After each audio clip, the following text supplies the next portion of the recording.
My name is Clayton, and welcome to another episode of the Watch Dog Podcast. I'm a professional dog runner and watch enthusiast talking to his pals about dogs and watches. How's everyone doing? Thank you so much for listening. You know I appreciate it. All right, I'm excited to talk to my friend today. I believe it's his fourth appearance on the podcast. 2 years ago, I think, the last episode we did together was comparing dog breeds to watch brands. That was a fun episode. That was a lot of fun. You know him from the channel. It used to be called Pete McConvill. Well, first it was Not So Obvious Watches. Then it was Pete McConvill. Now it's Amateur Hour Watches. He hasn't posted a video in a while, but I think that's going to change soon. My friend from Melbourne, Australia, Pete McConvill. Pete, thank you so much for coming back on the podcast. How are you, sir? I'm really well. Thank you very much for having me. It was lovely to get like a message out of the blue saying, do you want to come on and tell everyone what you think again? Yes.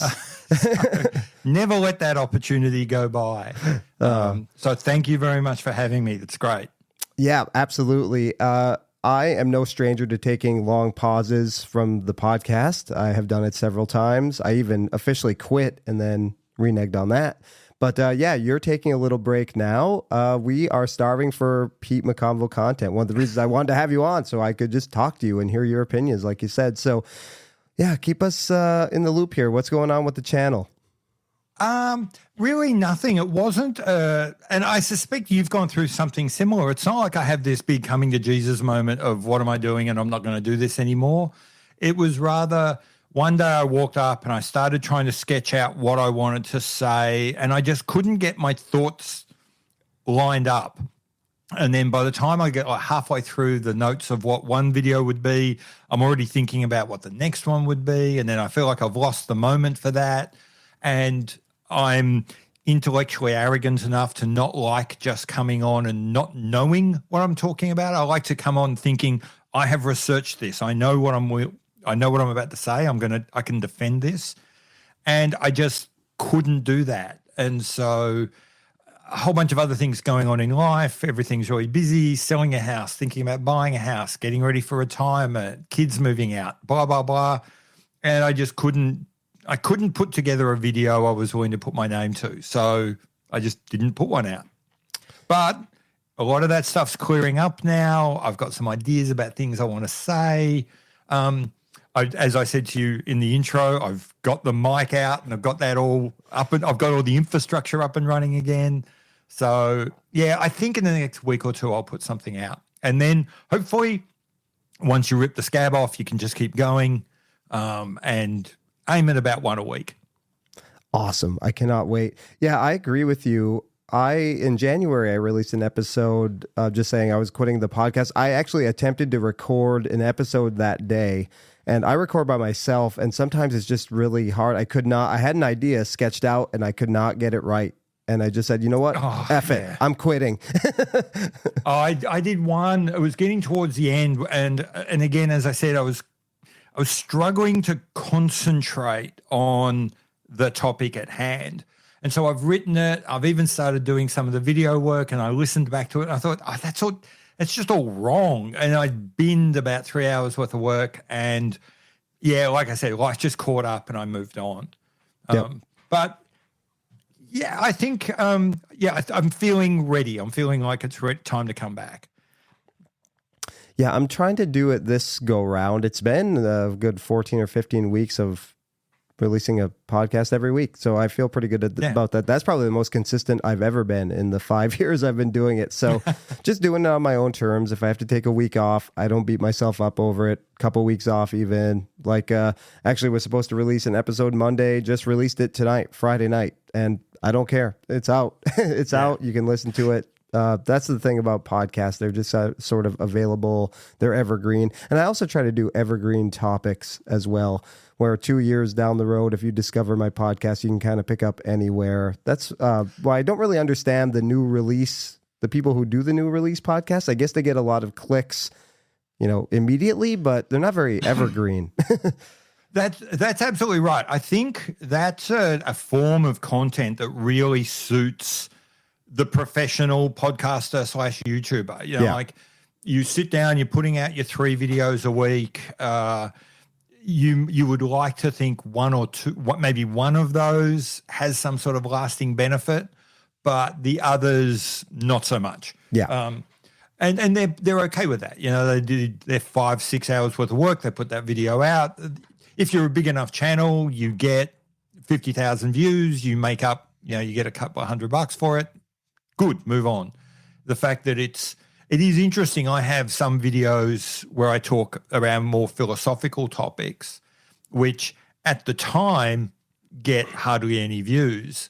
Or, you know, I get, for me, a decent number of views, 1,000-2,000. But I haven't put a video out in 6 months. But if I go look, those videos are still getting 100, 200 views a week. Because, you know, the types of collector that are out there doesn't change just because someone put out a new integrated sports watch. That's right. I've dabbled in YouTube, mainly just shorts. I have a channel, and this podcast gets released. The RSS feed is shared with YouTube now. It has been for a little while, so they get just released, and it's just the logo. But I did a 20-second video comparing two G-Shocks, and I released that at the beginning of the year, and it almost has 100,000 views. I get comments on that almost daily. 20-second G-Shock comparison short, and I'm like, wow, this has staying power somehow. I mean, it's crazy. Hundreds of comments. And shorts are weird. They they hardly monetize at all. So, but they're, if you're desperately hoping that someone sees, they're really just ads for your channel, I think. Yeah. I can't be bothered. It's all a little bit too much for me. I understand. I just sounded old, didn't I? I just sounded really, really old. I don't really Can get we cut them. That bit out? Oh, sure. Yeah, we can. I'm totally not. Leave it in. I'm totally leaving that in. As a viewer of YouTube, I never look at shorts, but I get why content creators would make them. Yeah, there's something just fun. You can clip a full video and just put a snippet in just to give people a tease, a taste of what you're going to talk about in that video. So I understand it, but I don't really consume them much. Yeah, and I think I will, if I want to take the channel seriously, I think I have to do shorts, but I will do exactly what you said, which is it'll be a longer form video. And by longer, I mean I'm going to be aiming to keep everything under 10 minutes. But, you know, you might get 3 shorts out of that. So we'll see. Well, we always have enough about me. Yeah. What do you want to talk about? You came up with 2 really good, a bunch of topics actually, but we kind of picked from 2, and depending on time, I think we can tackle both of them. So if you want, why don't you introduce the first one you want to talk about? Your pick. Yeah. Okay. So the first one is this came out of an idea of, again, one of these videos of what kind of collectors are out there. But in particular, what I want to do is use it as kind of a tool set for helping people understand who they are. So sort of here are some different types of ways that people collect. If you figure out, here are some ways that you could think about yourself, and it might help you figure out how you want to do things. And one of the things I was thinking about, are you a wide or a deep collector? So are you, and what I mean by that is a wide collector is someone who wants to have maybe a lot of watches, maybe not a lot of watches, but you want the watches to cover a wide variety of different things. You want a wide variety of colors, a wide variety of materials, a wide variety of genres. You kind of, if you've got 10 watches, you want 10 watches, each one of which would be ideal for 10% of your time and utterly useless for the other 90. Or are you a deep collector? You like black dialed, we could go really deep and say you like Speedy Pros. Yeah. And so you're going to have 10 Speedy Pros or 10 Seiko Pogues or 10 black dial dive watches. And that's perfectly legitimate. Neither is right or wrong. It's just, I think it's helpful to sit down up front and say to yourself, look at what I do. Look at how I buy knives, or look at how I buy sneakers, or look at how I buy clothes. How am I likely to play out? And you'll probably end up wasting a lot less money. Yeah. So how would you class yourself as a watch collector? Are you a wide kind of guy or a narrow or a deep kind of guy? I think I'm definitely wide. I don't like to have a lot of redundancy. You and I are different. I don't want a big collection. I like to have a small collection of watches I wear regularly, and I want them all to be different. I'm not checking any boxes. Like I need a chronograph. I need a world timer. I just don't want them to be. I don't want a ton of redundancy. Like I wish I could be deep in a way, like collect, like you're on the Casual Watch Talk live stream with Seiko Todd, who goes all in on the speed timers, right? Like part of me thinks that's way cool, like to get into a certain watch that deep where you collect every reference you possibly can. I'm not capable of it. I know myself. Yeah. No, I'm very much like you. I look at that and I see that it is cool. Yeah. And there is no way I'm going to do it. Right. I'm kind of halfway between being wide and deep, in that. So I have quite a large collection, which leads you towards being wider generally. Yeah. There are elements of that which I would call are quite deep, and so I'd say I've collected, still collect vintage Alpina watches. So you could look at that and say there's a box of 24-ish, Alpina watches. That's quite deep. But then within that, I'll only have one version of each. And this is one of the other distinctions between the wide and the deep collector. Once I've got something that's kind of in that space, that's it. I move on to the next space. I'm not looking to see, I've got a 1968 Tropic Proof. I wonder if I can get another 1968 Tropic Proof in better condition or with the black dial or, what in some slightly different way. It's like, no, I've ticked that box. Now I just move on to something completely different. I'm not an improver on what I've got. Yeah. Okay. I've dabbled in being deep, I think, collecting a bunch of Seiko divers or whatever it might be. Going down rabbit holes. And I always find that it leads to some stress and it leads to just impulsively selling everything off. And I've never been happier I'm not really a stressed out collector anymore because I found what I like and kind of where I need to be in the hobby to just enjoy it and not be Jeff McMahon. I love Jeff to death, but I don't know. I was there for a while, maybe not to that degree, but the hobby gave me a certain level of stress and I don't feel that at all anymore.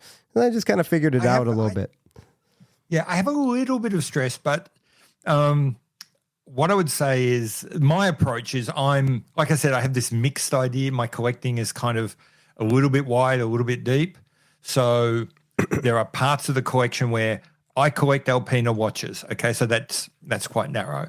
And then there's a part where I collect travel watches. So anything with a travel function, which gives you a fair bit of width as well. Yeah. I've recently got a box where I'm going, this is going to be my Breitling box. So if I stopped there, that would be fairly tight. But then I've got another box, which is, these are watches I just absolutely love and follow no rules, but I had to buy. And I give myself that sort of, pressure release. So I would say I maintain a little bit of, if you like, stress in my collecting, but it's the kind of stress you feel when you're going for a slightly harder than normal bike ride, or a slightly harder than normal run. It's kind of the stress that you enjoy and that helps you grow, not the stress that lingers with you afterwards and stops you sleeping. Right. So it's the difference between pain and suffering. I feel a little bit of pain, but I never suffer. Whereas Jeff seems to suffer at the altar of watches. I don't get it. Why would you do that to yourself? My Aura ring tells me that stress is good for me. That stress pops up during the day. You're engaged, it says. Maybe that's what we can call it. You're engaged. That's right. Well, I think someone heard, I can't remember what it was. The difference, a game is any random activity that you impose some arbitrary rules on. So, walking up and dropping a ball in a hole is not a game. Taking that ball and saying, now let's see you do it by hitting it with a stick 100 yards. Yeah, that's a game. We've got a game. So I look at watch collecting that way. The rules are there to help me enjoy the game, but they're not there to make me suffer. Yeah. Yep. I think I legitimately used to suffer, and I think I'm with you now. Of course, there's always a little stress, but yeah, it's good, healthy stress. It's not like it used to be. Because I used to sell a lot, and boy, that really is stressful. That's real stress, and I don't impulsively really buy or sell these days, and that just makes me happy. It's a much slower game. What do you find more stressful? What would you find more stressful, buying a $10,000 watch or selling a $10,000 watch? Oh gosh, I don't, they're both pretty stressful. Selling, I think. Yeah, I'm the same. Yeah, I'm absolutely the same. I won't say I'm totally comfortable buying a $10,000 watch. I'm absolutely not. I'm stressed out and I am watching that thing track the whole way. But when I have sold an expensive watch, which I've only done once or twice, I have suffered in a way I don't ever want to suffer again. Yeah. I don't ever want to feel that again.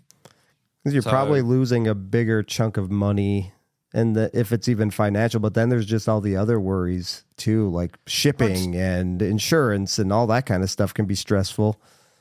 Yeah, and at the end of the day, I think there's a part of it for me where I think, if I'm buying a watch, the worst that can happen is I can lose money. That's the worst that can happen. Yeah. If I'm selling a watch and something goes wrong, I can lose money and I can actually hurt someone else. Yeah. I can, maybe through my own fault, but maybe negligence, maybe a lack of care, I can actually hurt someone else. And I don't want to do that. I feel much more weight on me as a seller than as on a buyer. Yeah. Then where are you selling the watch? There's a whole lot of stress there. Who's buying it? There's stress there. Oh, yeah, especially if it's buying into or out of the United States at the moment. Oh, you guys are just crazy. Yeah. Don't get me started on that. We could do a whole podcast about that. Maybe we shouldn't. Maybe we could talk about that off air. But yeah, oh gosh, I mean, I don't know. Omega's raising their prices again. I see October 1st. I think it's global. I'm not sure if it's just US or global. Yeah, but, I don't know. I got a phone call from my local. Once upon a time, many, many years ago, I bought a watch from JLC, from their boutique. So I'm now one of their best friends, and they ring me up every time there's a price rise coming to say, if you want to buy something, now's your time. And so they gave me a call. So there's another price rise coming in the Richmond group. At least in the defense of the Richmond guys, and I don't know if this is global or whether it's just in Australia, there is actually some real benefit to getting that phone call, in that what they will let you do is, even if they've got the watch, you can basically walk in, give them 30% deposit. You've got like 5 months to pay it off. And if the price goes up in the meantime, it doesn't matter to you. The price was locked at the time you made the deposit. That happened with your Polaris, right? Yeah, so with the Polaris, I bought a watch from them for $13,000, and then by the time I picked it up, because it had to be, it took 7 months to get delivered, that watch had gone up to like $16,000, but I still only paid $13,000. Wow. That's pretty awesome. So Rolex does not treat their customers that well. I got an email from my Rolex AD the other day wondering if I was still interested in the titanium Yachtmaster, which I put in for 2.5 years ago when it came out. And I thought there was no way in heck that I'll be able to get one. And she said, no, I hope to get you one day. I hope to send you the email. They've only seen one since they were released 2.5 years ago. So I'm still not holding my breath, but at least I guess maybe I'll get one. I don't know. Yeah. If they've only seen one, it makes you wonder just how few are they producing of those things. Yeah. It's and how many Lady Jajusts have they made in the same time? I mean, I know a couple people that have the titanium Yachtmaster, and you see them on, secondary sites. I mean, gosh, you see them for 10 to 13,000 over retail. I mean, they're out there. Somebody's getting them. Yeah. Yeah. I mean, there's an interesting question. I mean, we're jumping off the topic, but who cares? Yeah. That's a really fascinating question. Like, I was looking at, I'm not going to buy a Rolex. It's not my brand. It's not who I am. But, you can't help but watch them. They're like car accidents. I don't want to be in one, but I don't want to miss one. Right. So it's funny. It's like, if I can buy a two-tone or potentially even full gold Daytona for within spitting distance of an aftermarket steel Daytona, why would I ever buy steel? Yeah. But people do. I think right now a 36 millimeter like two-tone Explorer is cheaper than the steel Explorer. Why would you ever buy the steel? Well, the two-tone looks really ugly, so I get why you would not buy that one. But the Rolex is in this weird position of, if you go 10 grand over retail on a titanium Yachtmaster, for that money, you could probably get a gold sub. Just go there. Yeah. I mean, I get that. Well, are people worried about resale and that's why they don't? Because steel, for whatever reason, has a better resale value? Is that why? I have a theory. It's controversial, I suppose. My theory is that there are a selection of Rolex watches and a couple of APs and a couple of Pateks where we as the consumers are irrelevant to the price. Mm-hmm. Where institutional investors like Watchbox and 1916 Company and those guys, they own hundreds of these watches. And they sell to, I know a guy who, during the peak of this whole pandemic-y thing, he was having a Rolex a month shipped to his secure store. So he's got 100 of these things. They set the price of the investment watches by trading them like Bitcoin. Yeah. And it's kind of like currency traders set the price, and every now and then we as consumers decide we're going to dabble in that market because we like that particular item, but we're not setting the price. The price is set by the big institutional investors that are moving stock between themselves, and it's based more on their sentiment about where the business is going than on consumer desirability for a particular product. And for that to happen, you have to have relatively large amounts. You have to have a fairly large pool of liquidity. So you need to have a number of these watches. There need to be potentially tens of thousands of them in the system. That only works with steel. There aren't tens of thousands of gold Daytonas and platinum Daytonas and stuff like that. And so they can't ever become a currency. They can only ever be interested to individual buyers. And as a result, they fall in price. And that's why steel sports watches have this kind of weird space of they've become tradable commodities because there's enough of them and they're relatively cheap to enter the market, and you can have a pool of liquidity that a precious metal one won't. Huh, that's interesting. That makes a lot of sense. 1916 has been accused of doing that with a few brands, FP Journe, I believe. So I'll have to go through and look at their FP Journe offerings and see if they're steel or if they're a mix of both precious metal and steel. They've been trying to do it with De Bethune too. Yep. So I think that's a slightly different model where they came in and with FP Journe, they were accused of basically draining the market and holding everything. Yes. And then using their media channels to pump it. So that's a slightly different mix. But yeah, it's equally artificial. Do they have ownership stake in Debethune? Isn't there something like that? I think they bought Debethune. Okay, yep. I think it's that one. Tim Mosso just got one. Which is really awkward. Yeah, which is really awkward because, look, I'm a big Tim Mosso fan, but then it becomes awkward when he goes on, and I think he did a recent video saying how great it was he got to buy his Grail watch, a Grail de Bethune, and I can't help myself but think, yeah, and you work for the owner? Is this just an ad? Yeah. And it's terrible. It's probably not. It's an excellent watch. I can get why he wants it, but I can't get that thought out of my head. I think he has said that he was a fan of the brand before all that went down with them owning it. So we have to take him for his word. I believe him.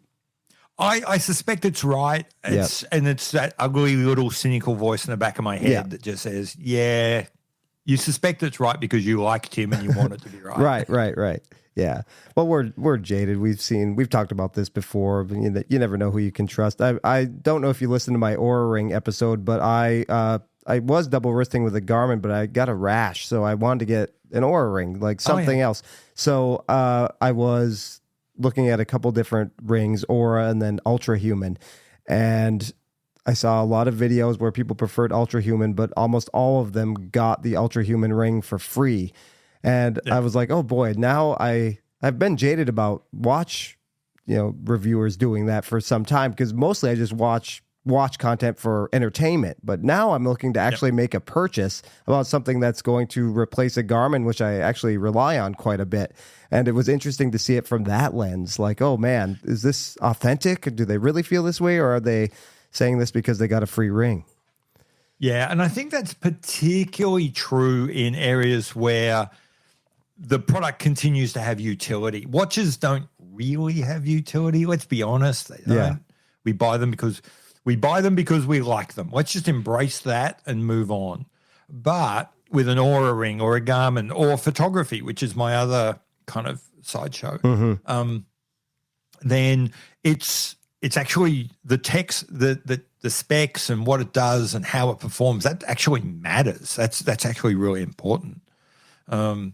And then you start really worrying about, what was this person paid to say? What was this person not allowed to say, et cetera, et cetera. But yeah, so you went for the Oura Ring. I saw the video. I haven't watched it. So everyone go listen to the full podcast and don't listen to this next 30 seconds. But have you found it? Oh, I really like it. I like it a lot. It gives you, like I said, the stress information is fascinating.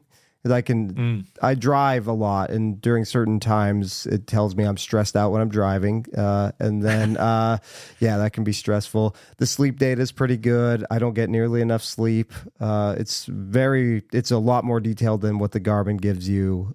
It'll detect naps too. If you take like a 30-minute nap, it'll detect that, and then it'll tell you how it, affects your energy score and activity score and all that. So I like it. I really like it. What Garmin did you have? What Garmin have you come from? I have the Tactics 8, which is sort of the military. You can. I've had many over the years. I had the Instinct 2, I think, was the last one before the Tactics 8.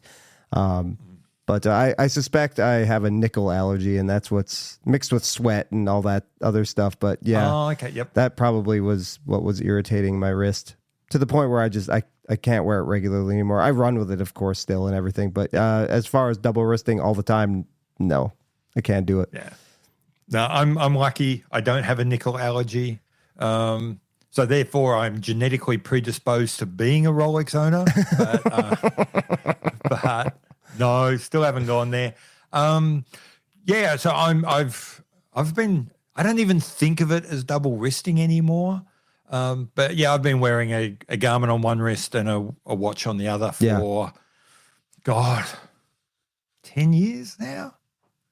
I think I was wearing a Garmin before I started wearing watches, and I wasn't going to take the Garmin off. So I'm with you there. It's a tool for fitness, and actually getting text messages on it was helpful for my job. So I really liked that. I turned off almost every other notification except text messages were, if I was away from my car, I could still get them because the signal was strong. The Bluetooth signal worked still. So that was handy, but I'm getting used to not having that. It's actually nice to be a little less connected And I'm not like glued to the stats of the Oura Ring. Sometimes I'll forget about it. And then at the end of the day, I'm like, oh, how many steps did I get today? I'm way less. I used to be really focused on meeting my step goal. And I noticed with the Oura Ring, I'm not so much. Well, yeah, because it's collecting it's that lack of a screen. Right. Right. Yeah, unless you go and actively break out your phone, you won't know. Yeah. So right. I think about it occasionally. But is the Aura still a subscription model? Yeah. Yeah. So I don't like the idea of a subscription model. And I'd also not like the idea of saying, well, I still need to use the Garmin when I go off and do something else. Yeah. Like if I am doing a park run and I want to like make sure I'm not about to die as I run up that hill, I still need the Garmin. Yeah. Had I not had this allergy, I would still be wearing the Garmin just like before. But it's kind of nice. It actually is kind of nice to not wear a watch on both wrists. But I did get used to it. I actually quite liked it for a while. But yeah, I mean, I don't know about Australia, but and I talked about this too. Ultra Human was sued by Oura in a patent suit, and they won. So in the U.S. after October 21st, I think, Ultra Human is not allowed to sell their current offerings in the United States anymore. And I'm not sure if that's in other countries. I know Ultra Human is suing Oura in India and other countries too. So it's kind of like Samsung and Apple used to be. They used to have a lot of lawsuits going back and forth. Yeah. Yeah, I remember reading about that somewhere, but I haven't really been tracking it. Yeah. Boy, we got way off topic, didn't we? We did. But it's an interesting topic. We can kind of slide sideways, if you want, into the second topic of this idea of social media and how the watch social media, and this is kind of where I was also thinking about when I'm coming back into videos and thinking of making videos. One of the things that struck me is when I went back to start watching a lot of videos is people were talking about Tudor as this massive powerhouse. And I think I said into you, I kind of call this the Tudor paradox of Tudor is killing it. Tudor is taking on Omega. Tudor is going to be this big thing that's going to one video spoke about the Black Bay as the most important watch of the last decade. And video after video talking about the powerhouse that is Tudor. When you look at the Morgan Stanley numbers, they've never got higher than number 15 on the list, and over the last 3 years have been tumbling down and have now dropped out of the top 20. And you've got this weird paradox of people saying this brand is massive when you actually look at the sale numbers, they're kind of nowhere. And if you look at the average price of the average Tudor, it's not a Black Bay. It's their cheaper models that are propping them up. So it's this weird idea of, does social media actually tell us anything real about what's going on in the watch world? So if you're on Instagram and you don't see anyone wearing a Panerai, it is tempting to say, Panerai's falling over and they're not selling and no one's ever buying them again and they're going to collapse. When in fact, maybe there's a ton of people buying Panerais. They just don't feel motivated to tell you about it.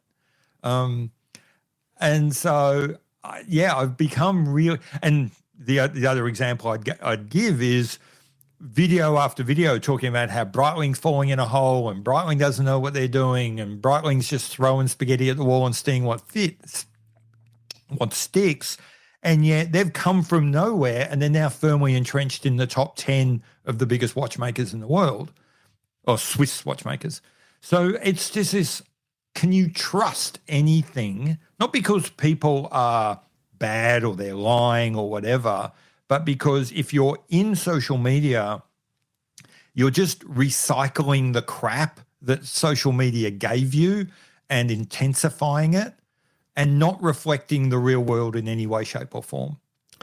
Yeah, I mean, the Morgan Stanley report, and based off of your videos, I think that's where I kind of first learned about it, because you did a deep dive just about every year that I've been into watches on it. And the brands that enthusiasts sort of rag on, like Breitling, Tag, they outsell Tudor, but you'd never know it based on all the top YouTubers and the content and the time that they give Tudor versus the time they give Breitling and Longines and Tissot massively outsell Tudor. But yeah, again, you'd never know it in a million years. And Tudor I see it all the time, favorably compared to Omega. And I know you're not the biggest fan of Tudor. I get bored of them, but I've never had bad luck with them from a quality standpoint. They've always rock solid, and the movements are just like dead on. They're almost like high accuracy quartz.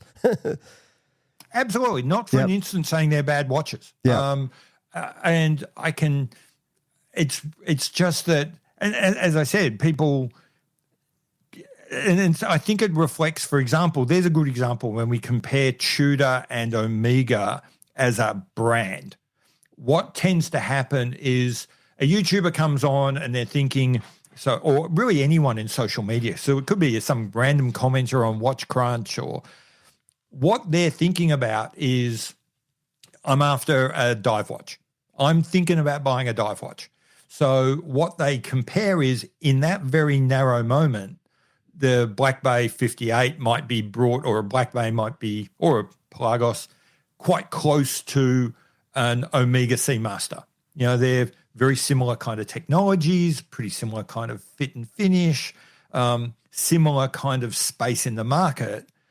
And so for that person, through that lens, they're saying Tudor and Omega are roughly the same. But they never stop to think, you're comparing the very best that Tudor makes with quite literally the cheapest watch Omega makes. That's right. The Seamaster 300 is the cheapest watch in the Omega lineup. Everything goes up from there. With Tudor, particularly that METAS certified monochrome diver, that is the very best they can do. There's nothing over it. And so to say, but on that basis, they're comparable brands, just doesn't make sense. Right. And I'm not really just picking on Tudor are the sort of the poster child for this paradox, but they're not alone. It would be Oris falls into that category as well. I mean, they barely scrape into the top 50. But if you particularly if you looked at the coverage they got a couple of years ago, you would think they're a really huge brand. It's interesting that their coverage has fallen off, and that's a completely different topic. I'd be fascinated to see why that is. In-house movement, you think prices got too high? It could be, or it could be as simple as the reason they were getting that social media push is they had a very active and engaged media liaison department that was keeping everyone sort of happy and bubbling along. And then as soon as that dried up, because you can't keep that up forever, the watches just kind of bumble off. Yeah. And then again, looking back at the Breitling Tudor mix, it's also interesting that for the first time since George Kern took over in 2017, Breitling have made watches available to YouTubers to review. And then suddenly, like, even though not much has really changed over the last 2 or 3 years, this is a change that's been going for almost 10 years. People like Adrian Barker and what's her name? Britt. Watch Gringer woman. Britt. Yeah, Britt. And the guys at Worn and Wound, for the first time in 10 years, they got given a press piece. Suddenly they've discovered the brand. So it's this element of, I think the amateur YouTubers, that's kind of why I'm calling myself Amateur Hour Watchers. We are complete amateurs. Oh, gosh. We are we're not professionals. We don't hold ourselves to any kind of standards. We just sort of follow our nose and see where it leads. And we're easily led by a well-oiled social media engagement team.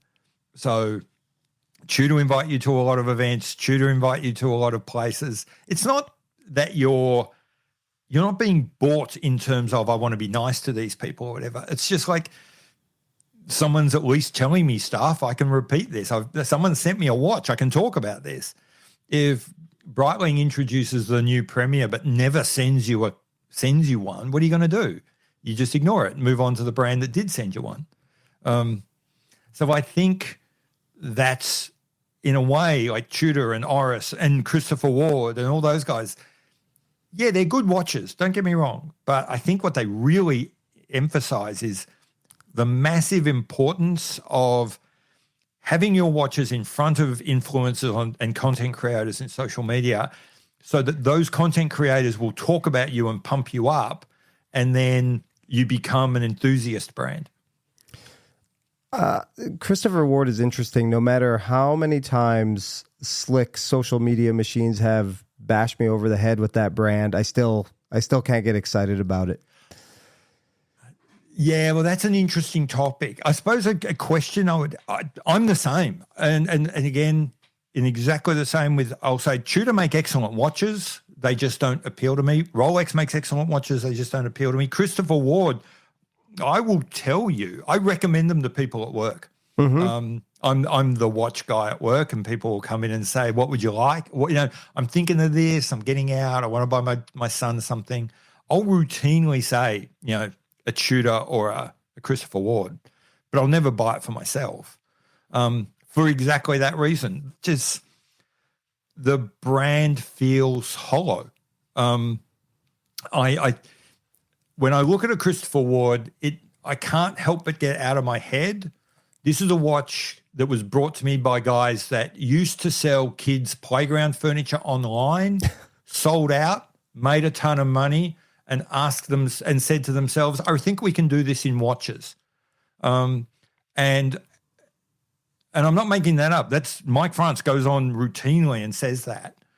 And there's a part of me going, today it's watches, and tomorrow it could be luggage, and the day after that it could be hats for dogs. And, you guys don't care about the product.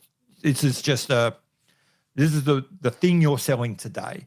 Yeah. And you make a very good thing because, to sell the thing, it's got to be a good thing. But whether it's a watch, whether it's kids' furniture, whether it's hats for dogs, you don't care. Yeah, I'm just not sure what they stand for, because it seems like, integrated sports watches are hot. We'll release the 12. The Bel Canto look, like a lot of independent brands are going for that sort of look. So we'll do that. Oh yeah, yeah. That's if you do a mood board of all Christopher Ward watches, it doesn't look like a single brand. Yeah. There's the zone of watches, these are watches that will remind you of a Blancpain, but they're really good, but they're cheaper. These are the watches that will remind you of an MB&F, but they're really good, but they are cheaper. These are the watches that will remind you of a Rolex. They're really good, and they're a lot cheaper. But I don't know what a Christopher Ward is. Yeah. I mean, that bugged me from the logo and everything, moving the logo around. I don't know why that bothered me so much, but it did. It seems like a very silly thing, mainly because I have a degree in marketing and I have a business, and I can't imagine fussing with my logo that much. Just seems like it confuses people. But I changed my channel name 3 times in 3 years. So I don't mind to talk. Yeah. That one didn't bother me. In fact, that didn't fuss me. Yeah. In a strange way, I might have even found it charming in a different organization. Like a small group of people desperate to try and create watches, terrible at marketing, finding their way, messing around with logos. That would kind of be an appealing thing. It's endearing a bit, isn't it? Yeah, but as it turned out, I think it was actually quite cynical is the wrong word. I think it was quite calculated. They've mentioned the fact that there was a particular logo they were going for, but they couldn't use it for a while. They had to work their way up to it. And so for a little bit, they were sort of it was much more calculated. It wasn't a charming little bit of amateurism. But I mean, they are having a moment, aren't they? I mean, people who like the brand really like the brand. Sam, again, Casual Watch Talk, loves the brand. Mark, I believe, is also a big fan. They joke that they're sponsored, jokingly sponsored by Christopher Ward, right? So, I mean, good for them. And I've recommended them too. I'm with you. I have too.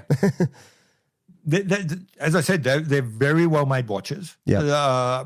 And more recently, they really have I would not, for all of what I was talking about, I wouldn't say, don't want anyone to walk away thinking that they're a homage brand. They're not. What I would say is that they are very trend and look driven. Yeah. So I couldn't tell you. So every watch, their Trident series is not a Rolex homage, but it's clearly drawing from that pool.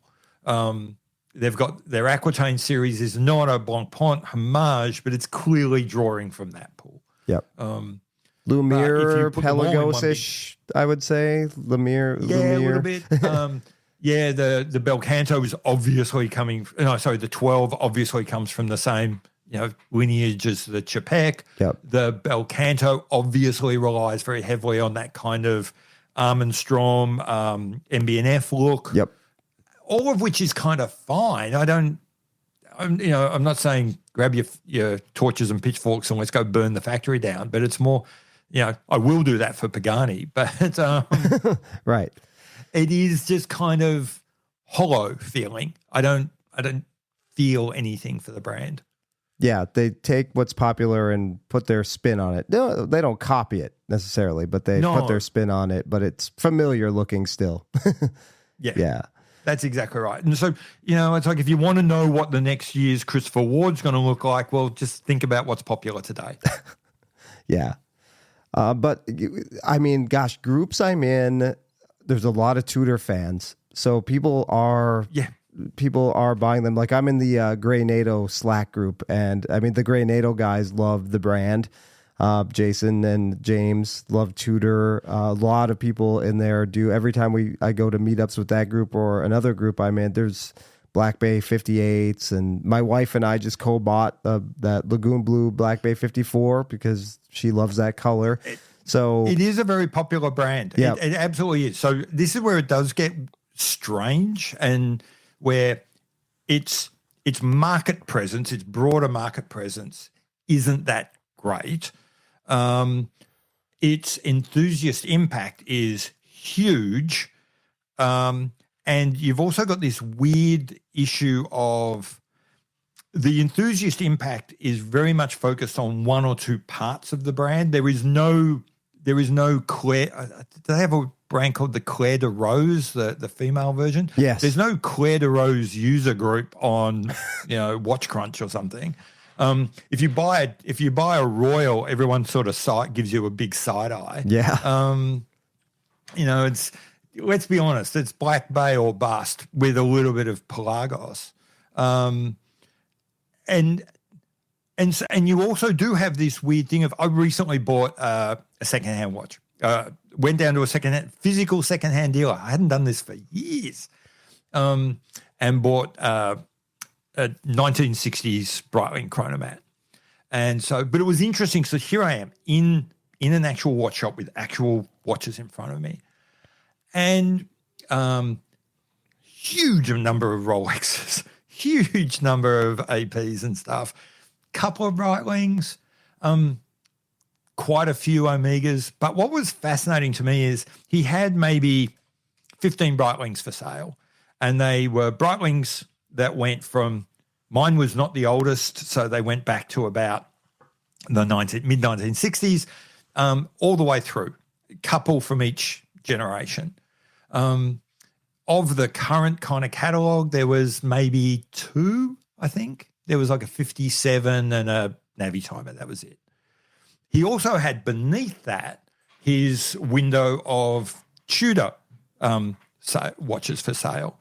He had twice as many Tudor, despite the fact that in Australia, Breitling outsells Tudor about 2-1. He had twice as many Tudors for sale, and they were pretty much all in the last 2 or 3 years,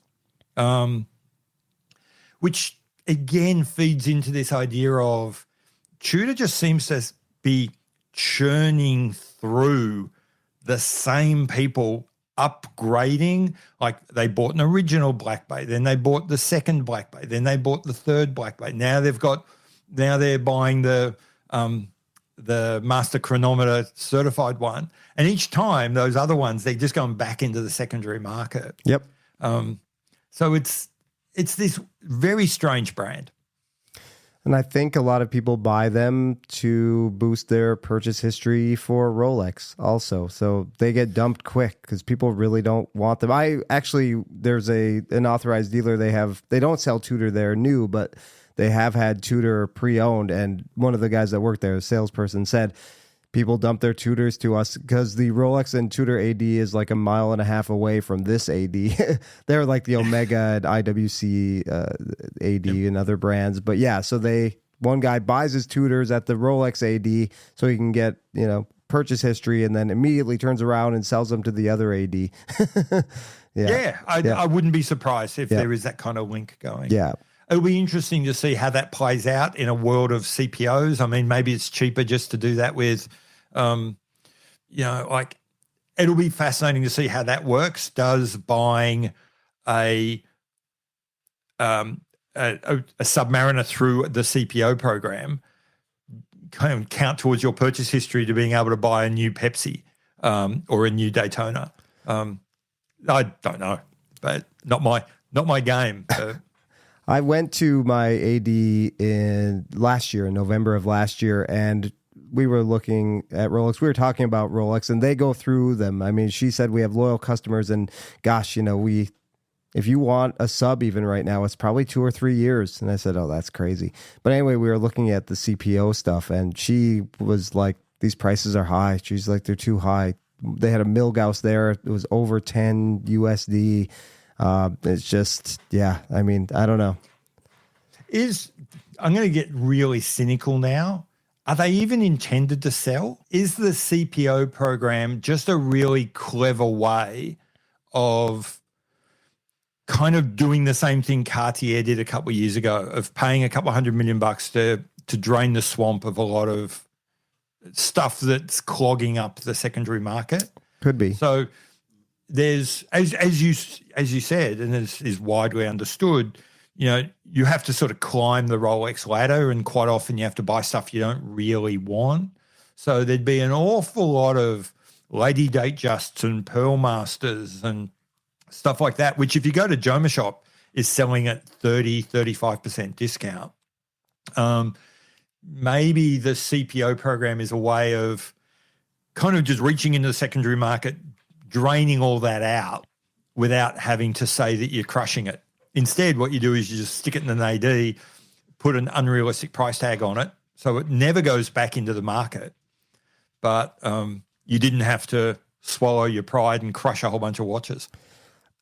She told me without telling me that they do sell them, but it's to people who aren't necessarily in the know, that maybe they have the money, but they're not savvy about it. So, I can't get what I want today, but these are here, so I'll just buy this. And they don't do any research to know that they're getting ripped off. And maybe they don't care because they have the money to do it. That's what she hinted at to me. We in the know, I agree with you. That's utterly unsurprising. Yeah. We in the know imagine that everyone buys watches the way we do. We're like 1%, right? Yeah. So it's again, I'm the watch guy at work, and people will say, I'm thinking of buying this. And like for a Tudor, I'll say, look, I might recommend a Tudor, and they'll go, oh, that's a little bit over what I wanted to spend. I wasn't thinking of spending $6. And I'll say, just offer them $5, they'll take it. Yeah. and people are astounded. What do you mean? You don't get discounts on this sort of stuff. Oh, yes, you do. Yeah. If you say, and I said I wouldn't even ask the price. You just walk in, you know what you want. You walk in, you try it on, and then just pick. If you're within 20-ish%, they'll probably just take it. So know the price, walk in, don't ask them how much it costs. Just say, if I give you 5.5 right now, here's a credit card on the table. Will you take it? 99 times over 100, they will. Yep. So I have a client. Yeah, I'm like the watch guy with all my clients. So if they have watch questions, they'll ask. One guy, I think one of his employees did like a business deal, and I'm not sure what business he's in, but he wanted to reward him with a watch. And I threw out a few options. I think it was like a 10K limit. And he said, I was actually thinking about a Rolex GMT Master. And I was like, oh boy, well, you're about double that then. He's like, well, I looked on the website and it was around 10.5. And I said, oh, yeah. No. That's not how that one works. He was kind of shocked to realize, like, that's how it works. Wow. Did not know that. Yeah. So. Yeah. But on the other hand, I mean, 10.5, you're not a million miles away from getting like if he goes on the secondary market, not a million miles away from getting something gold. That's right. And I actually think the root beer is, I'm not a big fan of the GMT Master 2, but the root beer is pretty nice. I'm a bigger guy. I've got a bigger wrist. Yeah. I find the Rolexes, apart from the fact that the whole company doesn't work for me, I actually find them very small. Yeah. So I don't, and particularly something Rolex has been doing lately is making their bracelets smaller. So I can't try on a Rolex in the store anymore because none of the bracelets fit. I would always have to get extra links. And apparently I've been told by other people that's particularly bad in the gold ones. They make you pay for extra links. Or the two tones. Yeah. I'm paying for extra links. So I find them quite small watches. Daytona's only like 38. It's nominally a 40 to 41 and a bit, but because of the way the case shape works, it actually wears more like a 38. Yeah. And it looks tiny on me. So it's, they're a strange, as again, weird thing. But if I was going to get it, go full gold. Do the full Rolex. I think anything less than full gold is not a Rolex anymore. I mean, gosh, I've talked about it before when I always remember, and I'm not sure it was real, but we would see my great uncle, my grandfather's brother, and he was like a real tan guy, chest hair showing, and he had like a gold Rolex. And I'm not sure it was real, but I was a kid. And even before I got into watches, maybe even 10 years ago, if you asked me to describe Rolex, I would say a gold watch that my tan uncle with chest hair coming out of his shirt wears. I didn't know about the Submariner. I didn't know about their tool watch history. It was a gold watch you got when you retired. It's funny. I was listening to another podcast and they said basically the same thing. Like they're kind of, if you were going to go for this, like the dreaded one watch collection, they were saying something like a full gold Rolex that you just wore,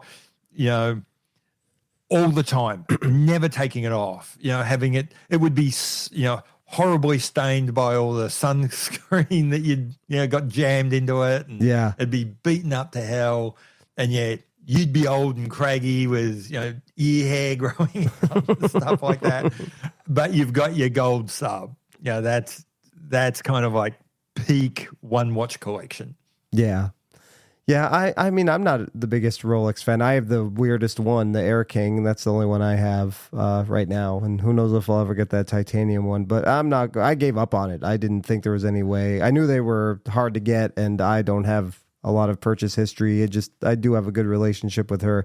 But I'm not going to buy watches I don't want to boost my chances. I'm not doing that. Yeah, and that's the weird thing. And I'll keep coming back to saying this. They're really excellent watches. I can totally understand why someone would want to own a Rolex. They're excellent watches. They are probably best in class.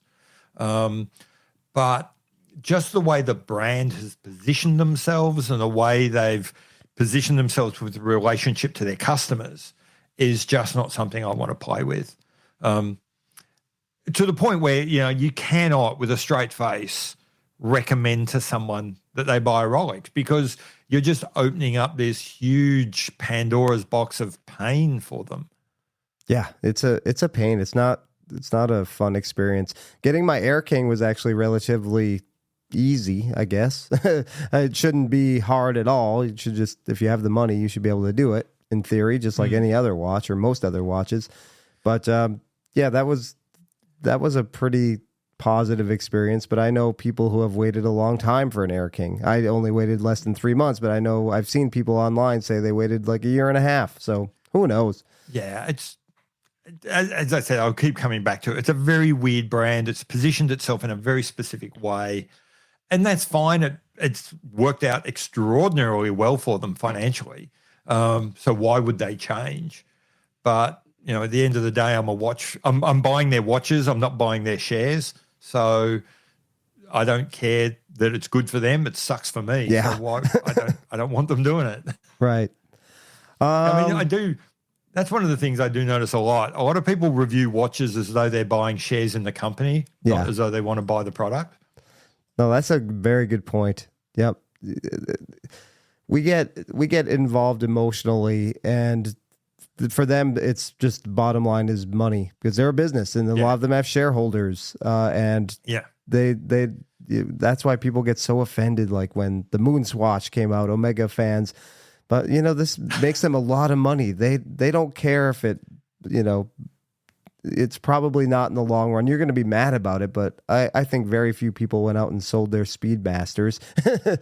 They were upset about it for a day and then moved on.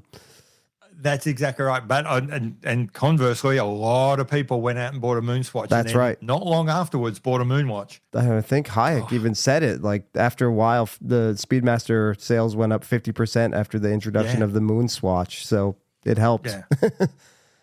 But and I'll be honest, I love they don't like calling it this. I love the Thrifty Fathom. I've got 3 of them. Oh, yeah. The bezel action's good. Great. Bezel action's good. The movement looks okay. They're fun to wear. I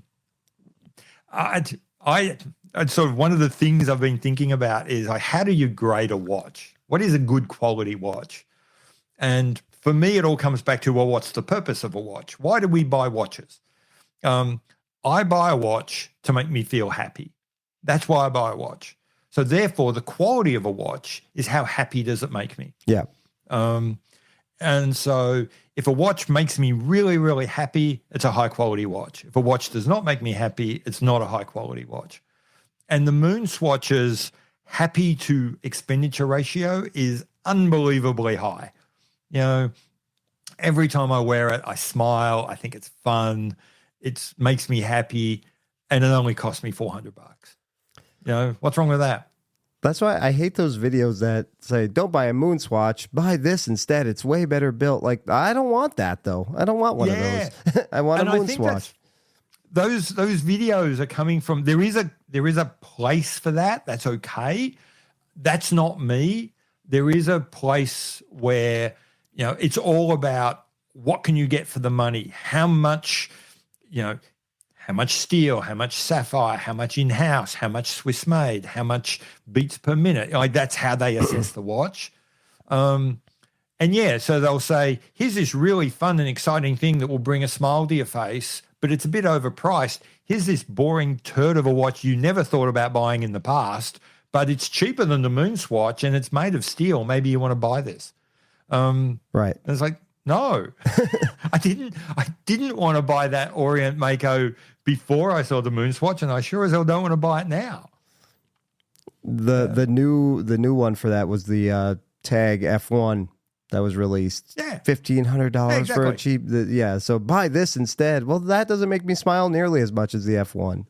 That's exactly right. And you know what? I didn't want to buy that watch a year ago. Why would I want to buy it now? Just because the tag's out. Yeah. I have seen younger people at a coffee shop. I saw somebody wearing the Kith collaboration. Oh, yeah. And I asked him about it. I wasn't sure. You can't really tell if they're older or newer. And plus, it was on his wrist, and he was behind the counter. And I asked him. He said, "No, it's actually the Kith tag collaboration." I was like, "Oh, that's cool." And then the other week, I got a gift card to Lululemon, so I went to buy a shirt and. A guy was walking out and he had a Moonswatch on, and I even said, "Oh, Moonswatch," and I'm not sure he even heard me, but my wife was like, hit my arm, like, "Get out, go!"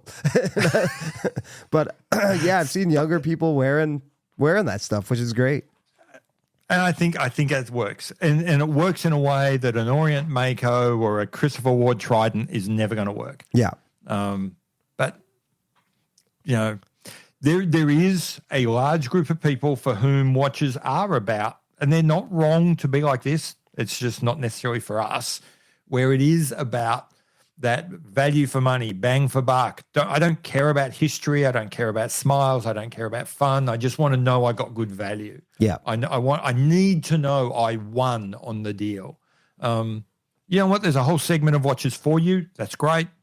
They're just not for me. Well, I was probably like that at some point, but I'm way far away from that now. I think you do. I think a lot of people pass through it. Yeah.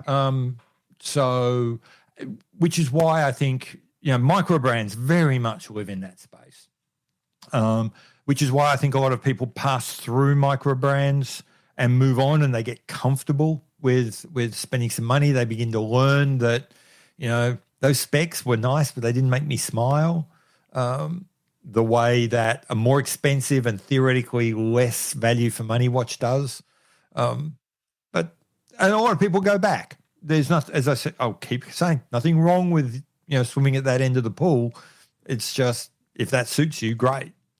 I find myself being more micro brand curious than I've been in a long time. I'm not going to buy them, but I find myself looking at them more than I have in a long time. I had that early micro brand phase, like you said. I haven't been there in a few years, and now I don't know. There's some brands that are intriguing me. I don't think I'll buy them, but I don't know. I check out some Dennison videos and some other brands. They're somewhat interesting. I think we are entering a second phase of micro brand. I think the first wave of micro brands, this is a whole video and discussion in its own right. The first wave of micro brands were when people first realized, I can source stuff cheaply from China. I can do this. What am I going to do? Well, I like buying an SKX, so I'm going to make it like a diver, and everything kind of fell into that brand, that look. I think that we've kind of gone through that phase. The winners of that phase have been established. Zelos and those guys, they've created their spot. And now if you want to be a micro brand, you kind of have to find what's new for you.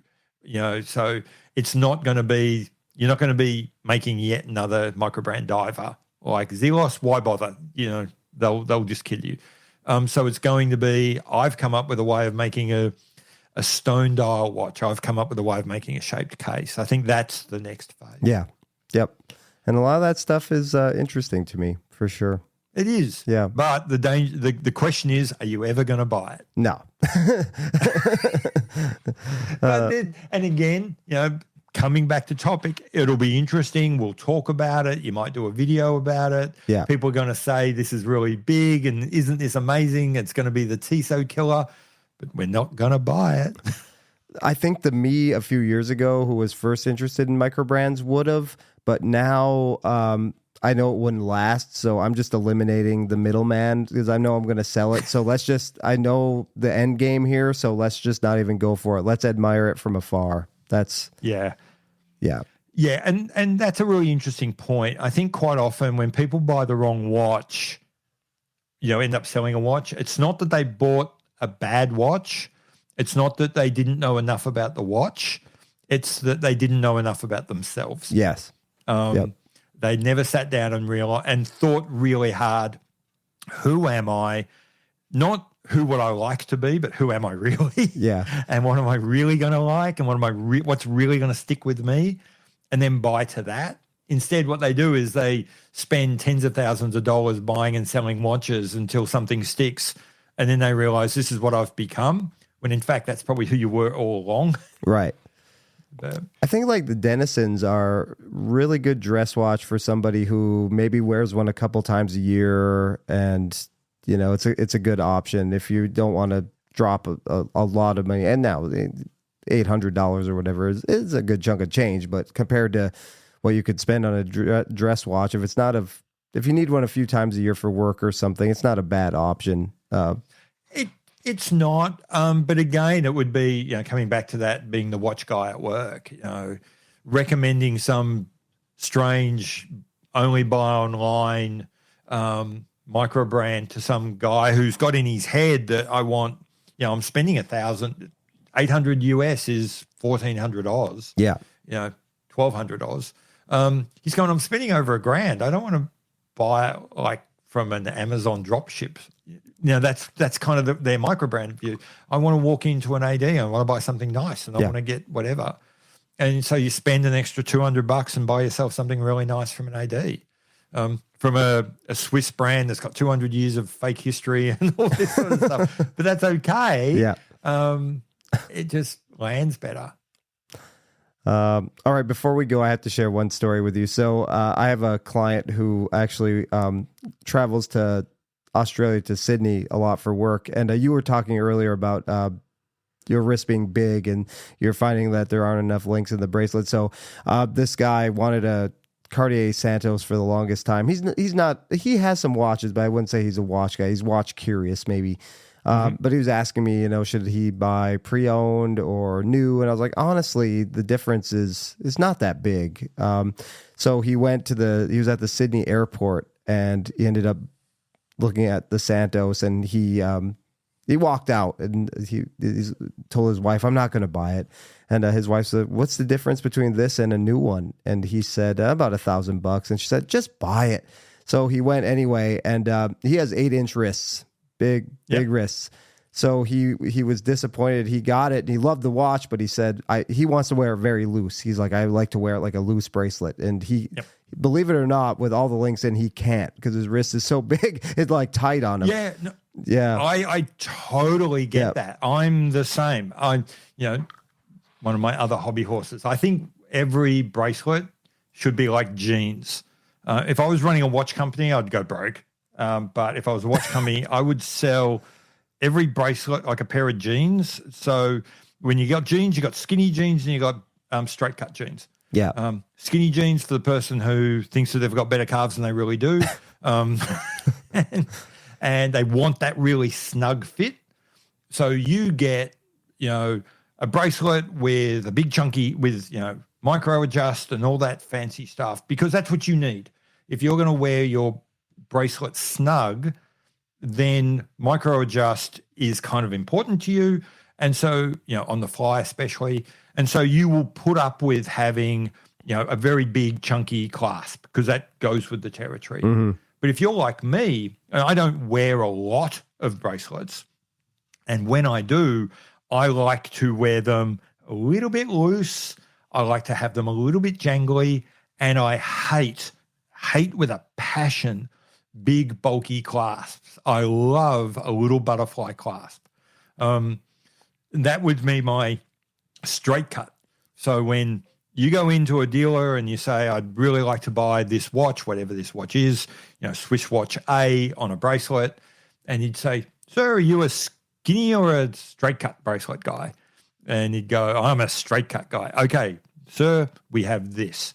But if you're a skinny guy, it's like, sir, we have this one. So if I like mine a bit looser, I'm not stuck with a big bulky clasp. If you like yours a bit snugger, you're not stuck with the unadjustability of a bracelet, of a butterfly. Yeah, that makes it. They'll never do it because that makes a lot of sense. But yeah, well, I actually think it actually opens up options for selling more stuff. Yeah. So would sir like one of each for when you change? And they can sell bracelets for about $1,000. Many brands do. So. Oh yeah. Well, I was looking at a brand recently where a link was $1,000. Oh boy, yeah. Well, yeah. At the end of the story, my friend was like, "This is an $8,000 watch, and they don't give you enough links. What's up with that?" I was like, most of us have like 5 links left over." Yeah. So I've got a tick over a 20, depending on where I wear my watch. It's either if I wear it kind of low, very close to my hand, I've got an 8-inch wrist. If I wear it above, it's about an 8.5-inch wrist. It, like I said, I cannot wear most Rolexes, most watches in an AD. If it's on a bracelet, I can't even try it on. You must have trouble with straps even.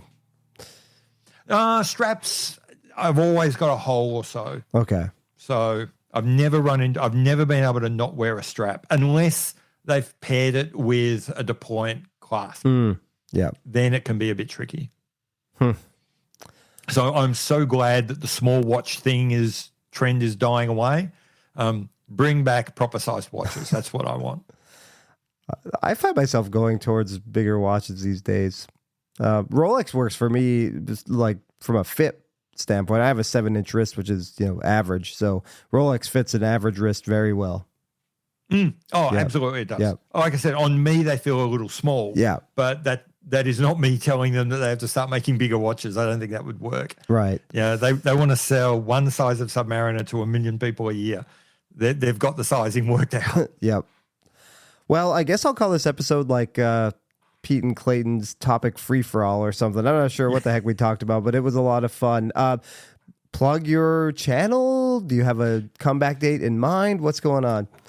Okay, so my channel is Amateur Hour Watches because it is a completely amateur experience for both me and the viewer. That is the channel. Search for it. You'll find it. I'm expecting that there will be a video out next week. There you go. I'm going to put a stake in the sand. All there right. will be a video out next week. Don't ask me what the topic is. I'll figure that out. It might be something really simple that I can do quickly, like why I will never embrace homage watches or something. Oh, that's interesting. Yeah. I think we were talking about, not getting excited about spec watches. And I think a lot about the Spec Monster, San Martins, those kind of stuff. Even, legitimate, I don't know. I feel bad saying that they're not a legitimate watch brand, but, watches that offer a lot of specs, but not a whole lot of heart and soul. And pretty soon you buy a bunch of those and you wear it for a while and then it goes in the box. And pretty soon you just have a bunch of those Spec Monsters that you really have no affinity for, except that they have sapphire crystal. Yeah. Yeah. Not to bury the lead and to tell my whole video, but basically that's how I buy my microwave oven. Yes. That's how I buy my vacuum cleaner. That's how I buy the jack for my car. I couldn't tell you the brand of any of them. I could barely describe them to you. I just want something that does the job. Does the job well enough and is cheap enough. Yeah. And the day I start looking at watches that way is the day I sell it all up and go find a new hobby. Yep. Are you that way with cameras? I may as well be calling it Amateur Hour Vacuum Cleaners at that point. That's right. That's right. Do you, like your other hobby, cameras, photography, do you buy what you like, or is it purely 100% function based? I guess it kind of has to be. Purely 100% function based. Yeah. It's a fascinating concept. Have you noticed that people do photography? They don't collect cameras. People's hobby is watches, not telling the time. So photography is all about the end result. When photographers sit around and talk about stuff, what they're normally exchanging with each other are the photos they took, not the camera they took it with. But when watch people get around, they never sit around and say, Clayton, remember that time you told me the time back in Japan? Yeah. How amazing that was. No one has ever told me the time with such clarity. Yeah, before. that's right. No. Watch collecting and photography are two completely different things. One is about achieving an aim. One is about owning the thing that achieves that aim. No, I'm sure there are like antique camera collectors and stuff like that. Oh, there are. They all own Lycras. Yeah. There's a huge crossover in watch collectors and Leica owners, and Leica owners lean much more heavily into I'm interested in the camera than the product that comes out of the camera. So much so, Leica even makes watches now. It is utterly unsurprising that a camera company that is very focused on the camera is also selling a watch. Yeah. That's a marriage made in heaven. All right. So speaking of burying the lead, we buried your plugging of your channel. So yes, I can't wait for your video. I'll put it in the show notes, a link to your video. But Pete, this is great. We'll have to do it again very soon. Thank you so much for joining me, and I can't wait to watch your video next week. Okay. Thank you very much. All right. Take care.